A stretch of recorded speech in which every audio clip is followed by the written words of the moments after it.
श्री कृष्ण और गरीब ब्राह्मण की कहानी।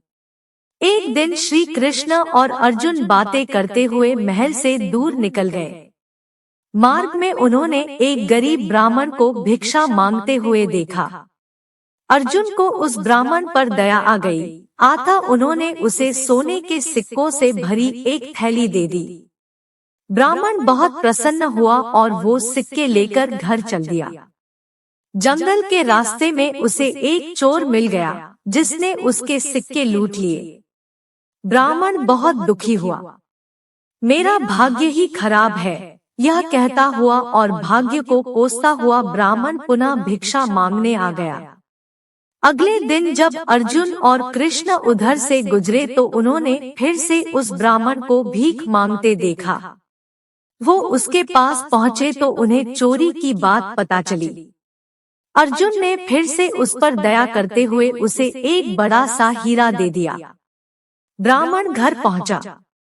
उसने हीरा एक पुराने घड़े में रख दिया जिसका प्रयोग नहीं होता था और सोने चला गया। अगले दिन ब्राह्मण के उठने के पहले उसकी पत्नी पानी भरने नदी की ओर गई।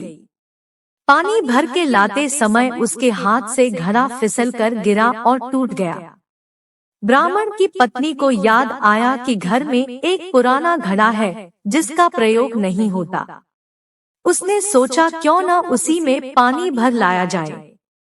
वो घर आई, घड़ा उठाया और वापस पानी भरने चल दी। नदी में जब उसने घड़ा डुबाया तो हीरा घड़े से निकलकर पानी में बह गया। जब वो घर आई तो उसने देखा ब्राह्मण पूरे घर में कुछ खोजता फिर रहा है। ब्राह्मण ने जब अपनी पत्नी के हाथ में उस घड़े को देखा और घड़े में सिर्फ पानी भरा देखा तो वह समझ गया क्या हुआ होगा। हताश निराश ब्राह्मण पुनः अगले दिन भीख मांगने उसी स्थान पर पहुंच गया। संयोग की बात, अर्जुन और कृष्ण कहीं से लौट रहे थे। उनका ध्यान फिर उसी ब्राह्मण की तरफ गया। उत्सुकतावश वो उसके पास पहुंचे और उससे पूछा कि अब आपको भीख मांगने की क्या आवश्यकता पड़ गई। ब्राह्मण ने फिर अपनी राम कहानी सुनाई। उसकी दुर्भाग्यपूर्ण कहानी सुनकर अर्जुन श्री कृष्ण से बोले, इस आदमी की किस्मत में सुख समृद्धि लिखी ही नहीं है। मुझे नहीं लगता अब मैं और इसकी मदद कर पाऊंगा। श्री कृष्ण कुछ बोले नहीं, बस उन्होंने उस ब्राह्मण को 2 पैसे दिए। ब्राह्मण ने वो पैसे लिए और घर चला गया। ब्राह्मण के जाने के बाद अर्जुन बोले, जब मेरे इतना सोना हीरा देने के बाद भी उसका भला नहीं हुआ तो आपके दिए 2 पैसे से उसका क्या भला होगा। श्री कृष्ण मुस्कुराए और बोले, देखते हैं क्या होता है। ब्राह्मण अपने भाग्य को कोसता हुआ घर जा रहा था। रास्ते में उसने एक मछुआरे को देखा जो कि एक ताजी बड़ी मछली पकड़कर ले जा रहा था। मछली उसके जाल में तड़फड़ा रही थी और छूटने के लिए प्रयास कर रही थी। ब्राह्मण को उस मछली की स्थिति देखकर दया आ गई। उसने सोचा, इस 2 पैसे में मेरा क्या भला होगा, क्यों न इससे इस मछली के प्राण ही बचा लिए जाए।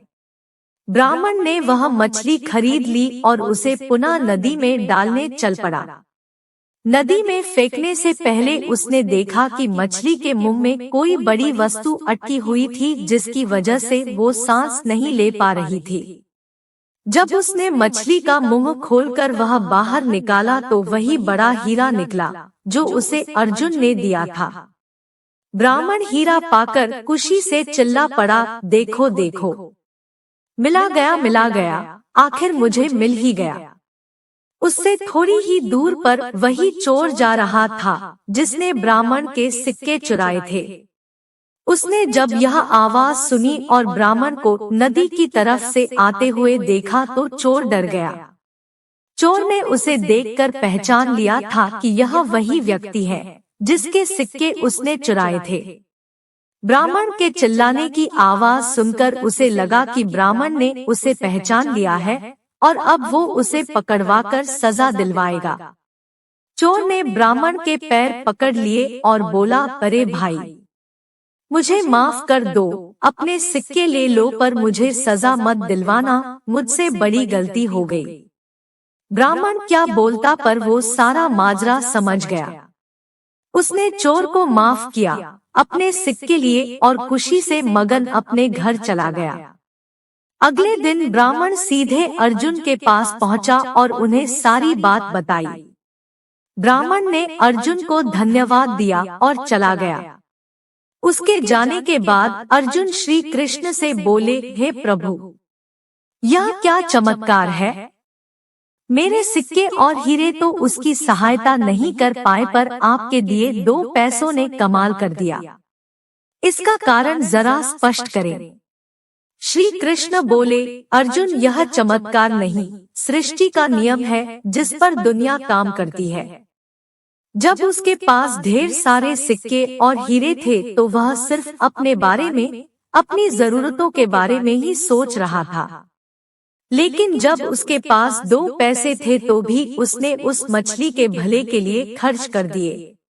इसीलिए फिर उस ब्राह्मण के जरूरतों की जिम्मेदारी मैंने ले ली।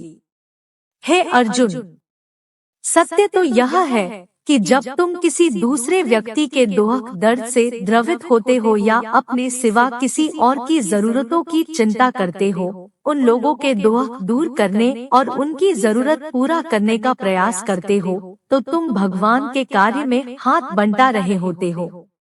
फिर तुमको अपनी चिंता करने की आवश्यकता नहीं, तुम्हारी जरूरत भगवान खुद पूरी करेंगे।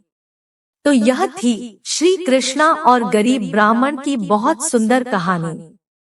ऐसे ही और धार्मिक कहानियाँ देखने के लिए हमारे चैनल को सब्सक्राइब करें और बेल आइकन को जरूर दबाएं, ताकि आने वाले वीडियो के नोटिफिकेशन आपको समय पर मिल जाए। अंत में एक बार फिर से आपका बहुत बहुत धन्यवाद।